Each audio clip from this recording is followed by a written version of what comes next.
Ya, Silakan. salam Kak. Ya. Kak El ya. Ya, saya mau bertanya tentang ini Kak. Di dalam konsep kekristenan kan tidak mengenal istilah cabut mencabut nyawa. Betul. Nah, tetapi di dalam Keluaran 12 ayat 29 berbunyi begini. Maka pada tengah malam Tuhan membunuh tiap-tiap anak sulung di tanah Mesir, dari anak sulung Firaun yang duduk di tahtanya sampai kepada anak sulung orang tawanan yang ada dalam liang tutupan beserta segala anak sulung hewan. Nah, yang menjadi pertanyaannya, ketika Tuhan membunuh anak-anak sulung di tanah Mesir, apakah Tuhan mencabut nyawanya atau bagaimana Kak? Terima kasih. Ya. Kematian, sekali lagi kita harus tetap konsisten. Roma 6 ayat 23. Sebab upah dosa adalah maut. Ya. Dibunuhnya anak-anak sulung di Mesir itu adalah dampak keberdosaan orang-orang Mesir. Ya. Jadi Tuhan tidak sekonyong-konyong bunuh begitu saja. Tapi itu karena akibat dosa orang-orang sana, orang tuanya. Jadi Tuhan bunuh mereka. Gitu. Gitu ya? Oh, jadi konteks dibunuh di situ akibat upah dosa itu ya Kak, bukan dicabut nyawanya. Ya karena keberdosaan mereka makanya di Tuhan bunuh mereka. Tuhan tidak membunuh mereka karena tanpa alasan, tidak. Tetap dosa itu yang membuat mereka terbunuh. Gitu. Bukan mereka suci terus Tuhan bunuh, enggak. Enggak ada orang lahir suci. Gitu ya? Oke, itu aja Kak menjawab pertanyaan saya. Terima kasih Kak. Ya, Tuhan berkati. Silakan Andrean. Lebih mau menghilangkan doktrin sih. Pernah dengar nggak sih doktrin bahwasannya ada bilang gini, di Alkitab itu bilang kalau Yesus itu kan bangkit di hari ketiga toh, bener ya? Nah, banyak yang bilang kalau di Alkitab itu, kalau kita hitung dari harinya itu masih di hari kedua. Nah, saya cuma mau nyampaikan itu aja, ada doktrin bilang Alkitab itu salah. Kalau yang saya pelajari, kalau nggak salah itu kita mengikuti zaman, apa ya namanya, perhitungan waktu zaman dulu dari jam 6 sore ya dimulai hari. Saya agak lupa, boleh dibantu supaya menghilangkan doktrin yang salah aja. Doktrin yang benar memang 3 hari. Ya. Coba ya. Kalau kita itu mengukur hari itu dari 00 ke 00. Kalau orang Yahudi itu dari petang ke petang. Ya. Yep. Sebentar ya, saya gambar lagi. Oh, saya bolak-balik lah, saya turun dari tahta ini. Aduh.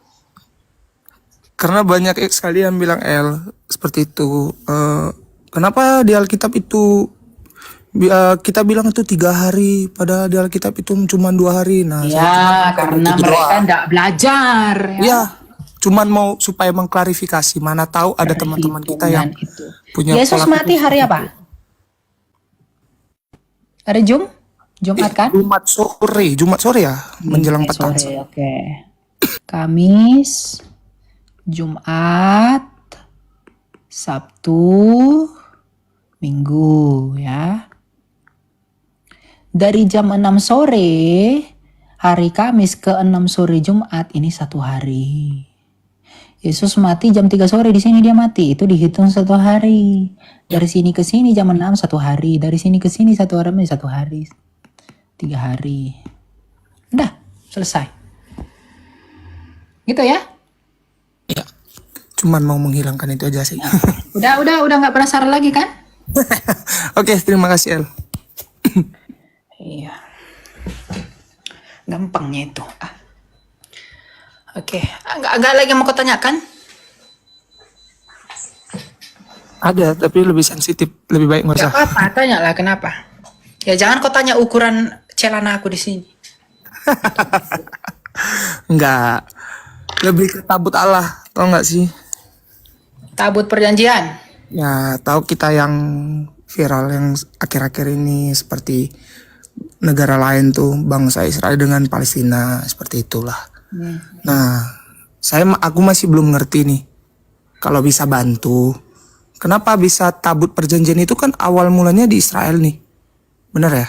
atau Ya. gimana? Kenapa bisa berpindah gitu loh? Bisa bantu nggak? Aku masih di situ masih. Kemana berpindah? Ya, pindah ke negara apa ya, Arab ya kalau nggak salah ya. Seperti itu. Itu kan tabut perjanjian yang kita, kalau di Alkitab kita ya, di Alkitab kita itu asalnya dari Israel toh, benar ya. Nah, kenapa bisa jadinya berpindah sampai ke negara Arab sana, gitu loh.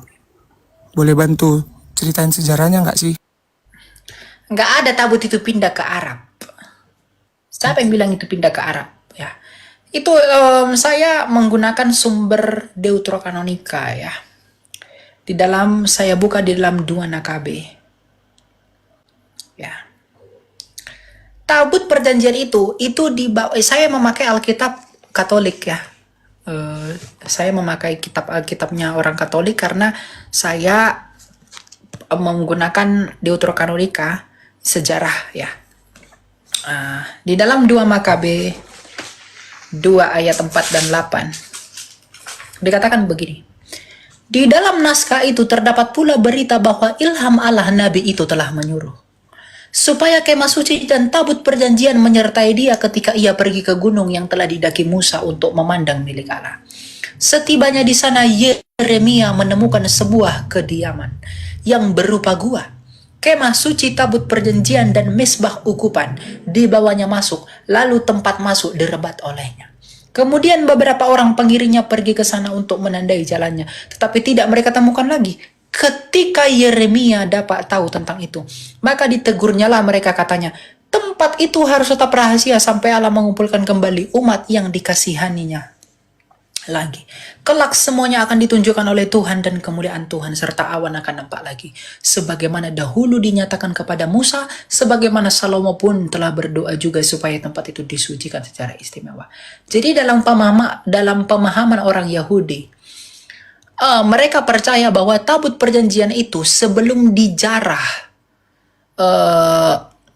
ketika masa pembuangan, Yeremia telah menyelamatkan tabut perjanjian. Dalam tabut perjanjian itu ada tongkatnya Harun, ada roti mana, roti yang dimakan orang Israel itu selama 40 tahun, dan ada 2 loh batu.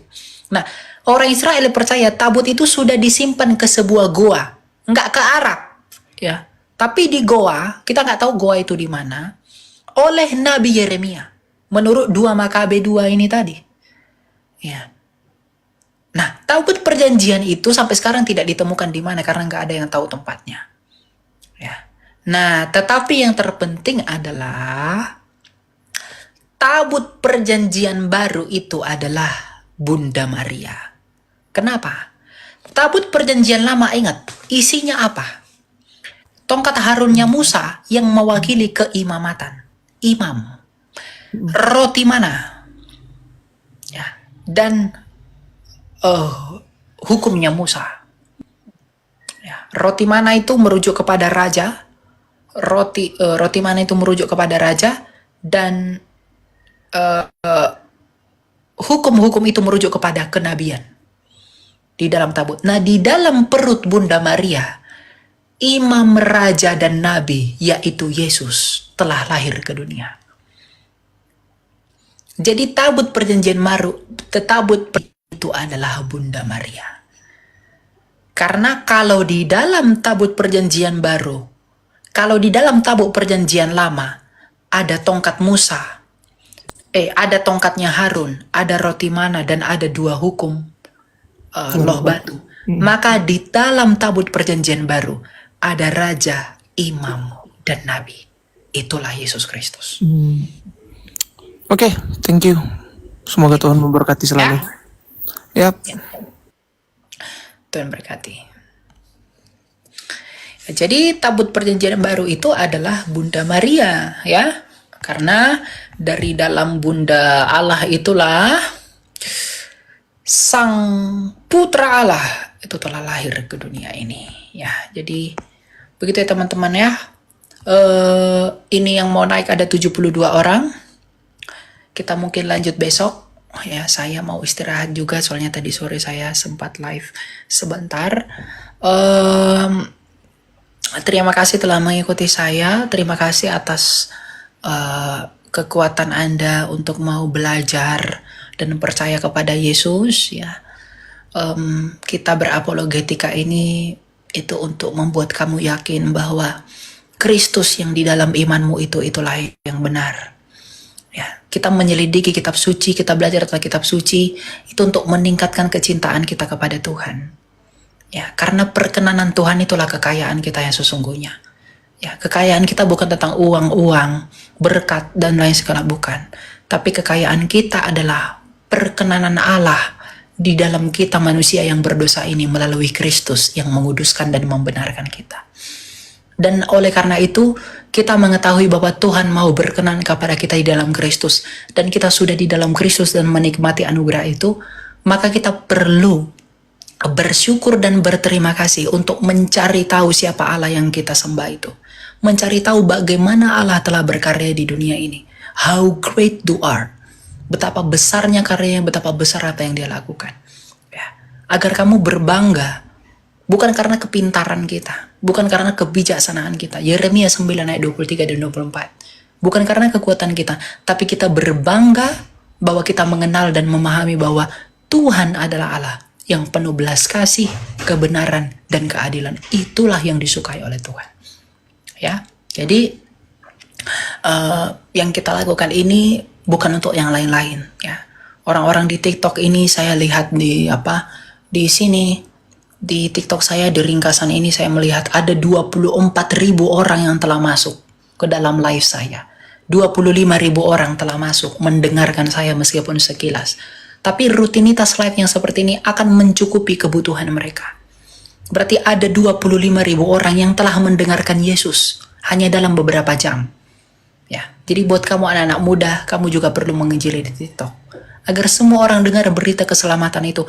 Agar orang-orang itu nanti ketika Yesus datang sebagai hakim, agar orang-orang itu nggak mengatakan kami belum mendengar kabar keselamatan itu.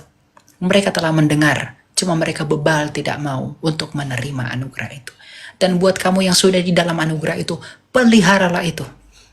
Perkenanan Tuhan yang mulia di dalam salib Tuhan yang mulia adalah kekayaanmu.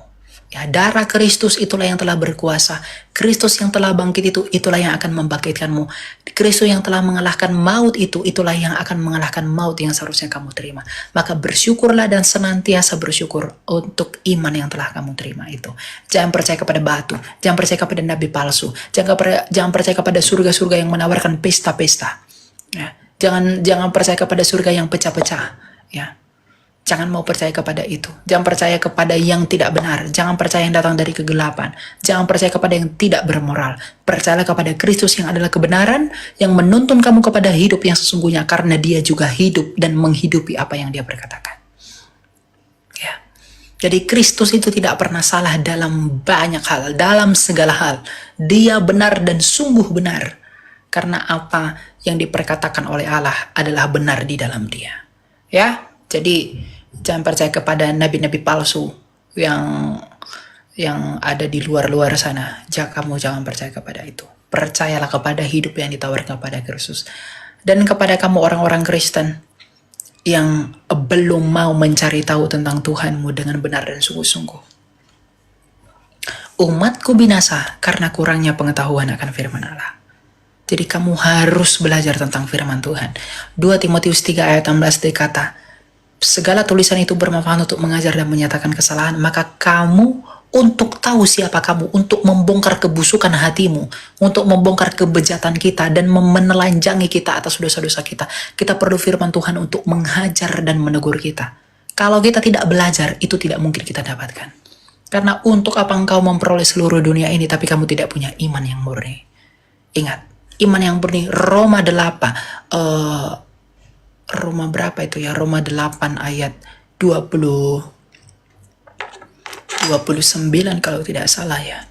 Itu mengatakan bahwa kamu harus hidup di dalam Injil yang telah diberitakan itu karena panggilan kita adalah panggilan untuk menderita. 2 Korintus 4 ayat 11, kita dianiaya, kita mengalami penindasan, kita kecewa oleh karena pemberitaan kita tentang Injil, tapi di dalam itulah kamu diupahi. Tapi bukan itu yang menjadi tujuannya, tetapi ungkapan syukur kita kepada Allah. Ya, karena kasih di dalam Tuhan, kasih di dalam Kristus, dan membagikan anugerah itu tidak mungkin kalau tidak menderita. Karena cinta itu butuh pengorbanan. Sama seperti cinta Kristus yang telah berkorban bukan dengan barang fana, emas dan perak, tapi oleh nyawanya yang dia berikan bagi kamu. Karena kamu berharga. Kamu mahal. Jadi jangan berasa ke saya ini tidak berharga. Saya ditinggalkan mama saya tinggalkan papa saya tinggalkan pacar saya ditinggalkan teman saya. No. Bagi Allah yang hidup itu, kamu berharga. Jadi jangan rendahkan dirimu, jangan rendahkan martabatmu karena tuduhan-tuduhan setan. Bagi Allah kamu berharga, maka dia datang untuk menghidupkan kamu kembali dari dosa-dosamu. Sadarilah itu dan akuilah itu. Hiduplah di dalamnya. Demikianlah sempurna sukacita kita. Tuhan memberkati. Sampai jumpa. Bye-bye.